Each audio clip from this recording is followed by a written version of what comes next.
Hi friends, இன்றைக்கு வந்து நம்ம ஒரு mutton biryani 1 kg mutton biryani செய்ய போகிறோம். அது வந்து ஜப்பார் பாய் ஸ்டைலில் எப்படி செய்கிற அப்படின்னு சொல்லி தான் பார்த்து செய்ய போகிறோம். இன்றைக்கு வந்து ஃபஸ்ட்டு அதை செய்ய போகிறோங்க. எப்படி வருதுன்னு கண்டிப்பாக வந்து பார்ப்போங்க. இதுக்கு என்ன எடுத்துருக்குன்னு பார்த்தீங்கன்னா 1 kg எடுத்ததில் வந்து 400 கிராம் வெங்காயம், 400 கிராம் தக்காளி, ஒரு 5 பச்சை மிளகாய், கருவேப்பட்டை ஒரு துண்டு எடுத்துருக்கும். அடுத்து வந்து கராம்பு, அது ஒரு 4 கராம்பு எடுத்துருக்கும். ஏலங்காய் வந்து ஒரு 4 எடுத்துருக்கும். தயிரை பார்த்தீங்கன்னா தயிர் ஒரு 200 ml தயிர் எடுத்துருக்கும். இஞ்சி பூண்டு, இஞ்சி வந்து ஒரு 100 கிராம் இஞ்சி, 50 கிராம் பூண்டு எடுத்துருக்கும். இதை வச்சு தான் நம்ம எப்படி பிரியாணி செய்யலாம் அப்படின்னு சொல்லி பார்க்க போகிறோம். அடுத்தது பார்த்தீங்கன்னா மட்டனை வந்து நல்லா வந்து வாஷ் பண்ணி எடுத்து நல்லா வந்து சூப்பராக வந்து எடுத்துருக்கோம். மட்டனை வந்து ஃபெஸ்ட்டுக்கு வந்து என்ன செய்யணும்னா நாங்கள் குக்கரில் போட்டு அவிக்க போகிறோம். அதுக்கு என்ன செய்யணும்னு சொல்லி பார்த்தீங்கன்னு சொன்னால், இந்த இஞ்சி பூண்டில் வந்து ஒரு கரண்டி எடுத்து அதை வந்து குக்கரில் போட்டு வந்து அதை வந்து நம்ம அவிச்சு எடுத்தோம்னு சொன்னால் நமக்கு சமைக்கும் போது வந்து ரொம்ப அது சூப்பராக வந்து அவிஞ்சு வந்துருக்கும். அதனால இப்போயே வந்து அதை தண்ணியை கொஞ்சம் ஊற்றி வந்து அவிய போட்டுருவோம்.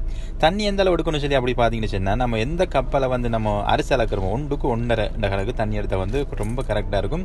நம்ம அளக்கக்கூடிய அந்த கப்பலை வந்து 1க்கு 1.5 கணக்கு தண்ணி எடுங்க. அதில் வந்து கொஞ்சம் தண்ணி எடுத்து வந்து மட்டனை வச்சு நம்ம அவிய போட்டுருவோம். அரிசை நம்ம நல்லா வாஷ் பண்ணி எடுத்துருவோம். அரிசி வந்து நம்ம கடைசியாக வந்து நம்ம அதையும் வந்து ஒரு பாயில் போட்டு எடுப்போம். அதனால் வந்து அரிசி வந்து நல்லா வந்து வாஷ் பண்ணி எடுத்துருவோம். 1 kg ரைஸ் தான் நாங்கள் எடுத்துருக்கோம். அதனால் ஒரு 5 லிட்டர் பிடிக்கக்கூடிய ஒரு சட்டியை தான் எடுத்துருக்கோம். 1 kg நம்ம எடுக்கிறோம்னு சொன்னால் 5 லிட்டர் பிடிக்கக்கூடிய சட்டி எடுத்தால் கட்டாயம் இன்னும் சூப்பராக இருக்கும்.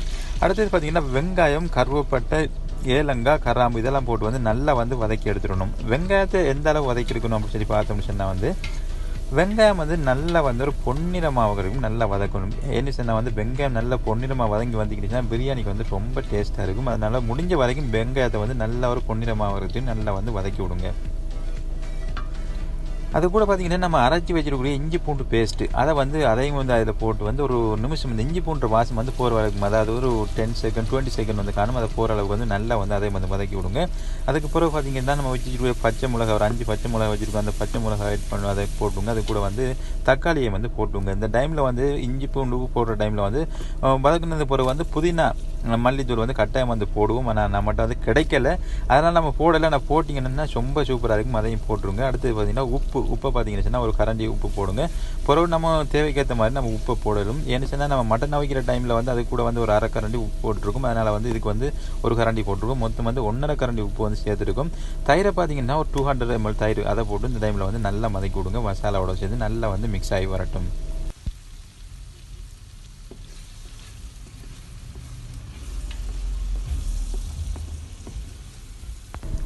நல்லா மிக்ஸ் ஆகி வந்தோடனே காஷ்மீர் மிளகாத்தூள் வந்து நாங்கள் ஒரு 2 கரண்டி மிளகாத்தூள் எடுத்துருக்கோம். மிளகாத்தூள் வந்து காஷ்மீர் மிளகாத்தூள் எடுத்திங்கன்னா ஒரு 2 கரண்டி போடுங்க. அந்த கலர் வந்து ரொம்ப சூப்பராக வரும். எந்த ஒரு கலரும் இதுக்கு சேர்க்க தேவையில்லை. ஏன்னு சொன்னால் அந்த மிளகாத்தூளை வந்து நல்ல ஒரு கலரை வந்து பிரியாணியை கொடுக்கும். அதனால் வந்து எந்த ஒரு கலரும் சேர்க்க தேவையில்லை.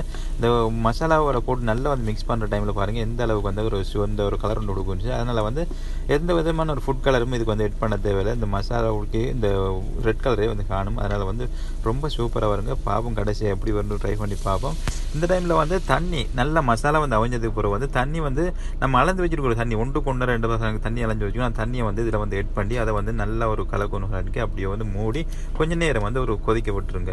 என்ன சொன்னால் நல்லா வந்து கொதிச்சு வரணும். நல்லா கொதிச்சு வந்த உடனே பார்த்தீங்கன்னா உப்பு புளியெல்லாம் செக் பண்ணி நம்ம அவிச்சு வச்சிருக்கக்கூடிய மட்டனை வந்து அதில் வந்து எட் பண்ணிடுங்க. இந்த டைமில் எட் பண்ணி வந்து அதையும் கொஞ்சம் நேரம் நல்லா வந்து கொதிச்சு விடுங்க. என்ன சொன்னால் மட்டன் உப்பு புளி காரம் எல்லாம் சேர்ந்து வந்து மட்டனில் கொஞ்சம் ஏறணும்.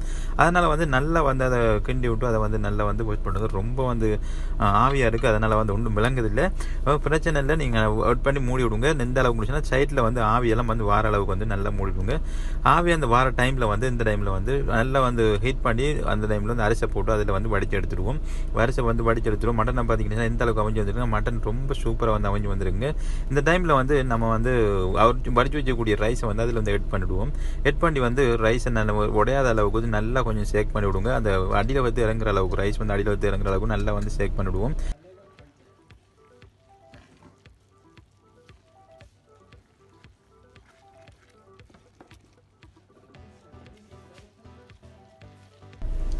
தண்ணி வந்து நம்ம கொஞ்சம் காணாமல் இருக்குது. அதனால் வந்து தண்ணியை வந்து நம்ம வடித்து வச்சிருக்கக்கூடிய தண்ணியிலேருந்து கொஞ்சம் தண்ணி எடுத்து வந்து கொஞ்சம் கெட் பண்ணிவிடுவோம். வெட் பண்ணி வந்து அரிசிக்கும் தண்ணிக்கும் சரியான அந்த லெவலுக்கு வந்து அந்த அளவுக்கு இருக்கணும். அந்த அளவுக்கு விட்டு போது நம்ம வந்து சட்டியை வந்து மூடிடுவோம். மூடி வந்து ஒரு கொதிக்கிற அளவுக்கு வந்து சிலிமை கொஞ்சம் வந்து அடுப்பு கொஞ்சம் கூட்டி வைப்போம்.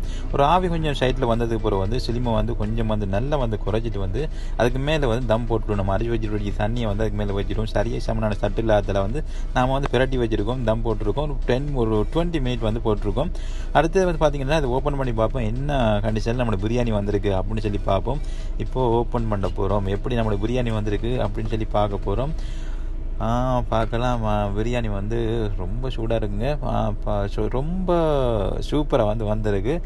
மாஷாஅல்லாஹ் நினச்சதை விட ரொம்ப சூப்பராக வந்திருக்கு. என்ன சொன்னால் கொஞ்சம் கூட அரிசி உடையலை. பாருங்கள், தம்மை நம்ம எடுத்துருவோம். எந்த அளவுக்கு பிரியாணி வந்திருக்கு அப்படின்னு சொல்லி பாருங்கள். ரொம்ப சூப்பராக வந்திருக்கு. இந்த டைமில் நீங்கள் தேவைச்சுன்னா தம் உடைச்சி போட்டு மேலே கொஞ்சம் நெய்யை விட்டு திரும்பி ஒரு தம் போடலாம். ஓகே ஃப்ரெண்ட்ஸ், இந்த வீடியோ உங்களுக்கு பிடிச்சிருந்தா லைக் பண்ணுங்கள், ஷேர் பண்ணுங்கள். மறந்துடாமல் நம்ம சேனலை சப்ஸ்கிரைப் பண்ணி சப்போர்ட் பண்ணுங்கள். Thank you friends.